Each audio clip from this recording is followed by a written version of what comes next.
Hello everyone. One of the things I'm very interested in is symbolism in all its forms. I see it as a kind of forgotten language that is much employed by the globalists in their push for world domination, but it's a language that most people have forgotten how to read. An aspect of symbolism that I'm very keen on is the etymology of words. Now, I'm interested in the etymology of words because often I can hear the connotations and nuances of words on many different levels. And I believe the globalists use these words with great effect in things like advertising, education and the media, just to name a few. Often the same keywords or phrases are used, a bit like a mantra, and they form a kind of programming that is difficult for us to break free from, precisely because we've forgotten how to read and see through symbolism. So today I want to discuss two words which have become an important part of this lexicon since the turn of the century. Now, the first word is the word consume or consumer. I'm particularly interested in this word because it is being used often, I think, with more frequency to replace the word citizen. And also, not necessarily the word, but the concept of food and eating.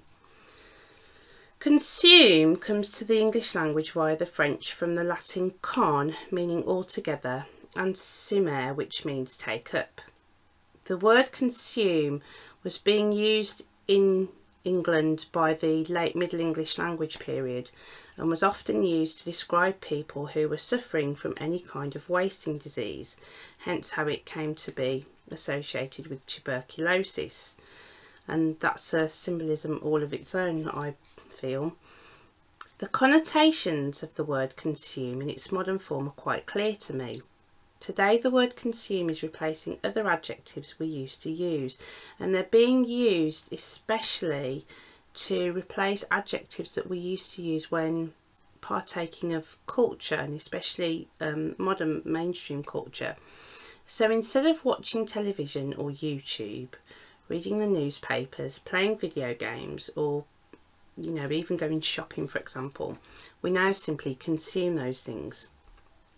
Now, Orwell touched on this in 1984 and some of his other works. I think he spoke about this in his essay Why I Write, which is quite a famous one that he did. And he argued that language was being pared down to limit thought. Now, I don't want to go into that too much here because that's a whole topic on its own.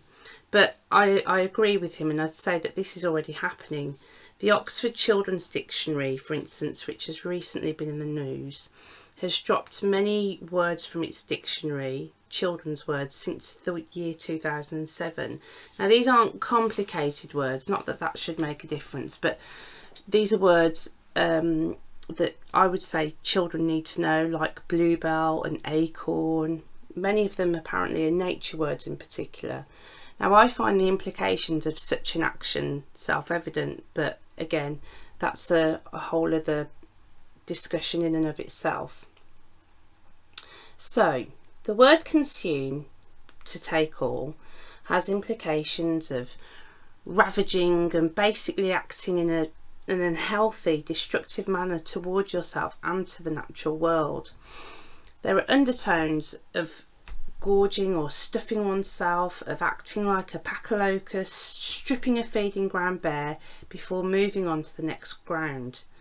I think there's also a very passive tone to the word consume and how it's used today, as if the consumer has no choice about what is being offered to them but must take it in anyway, which obviously is very unhealthy when it's being used in regards to a culture. But I believe it is being used increasingly for this reason, to encourage us to behave in an unhealthy, unsustainable and destructive manner. It is a subtle encouragement of us partaking in literal and metaphorical junk food. A culture, when operating in full health, should nourish and protect, but our modern mainstream culture is akin to, I don't know, some kind of trans fat laden, GMO riddled heart attack on a plate, packed full of artificial flavourings in a poor facsimile of the real thing. So I think we need to ask ourselves what we're eating. not just literally but metaphorically as well. When we partake of culture, which we're allowing into our lives, into our psyches, into our space, what is it that we're taking into ourselves? And obviously this brings us on to the concept of food and eating. Now the word food comes to us from the Germanic languages, although it originates from an older Indo-European root and basically means nourishment or fuel.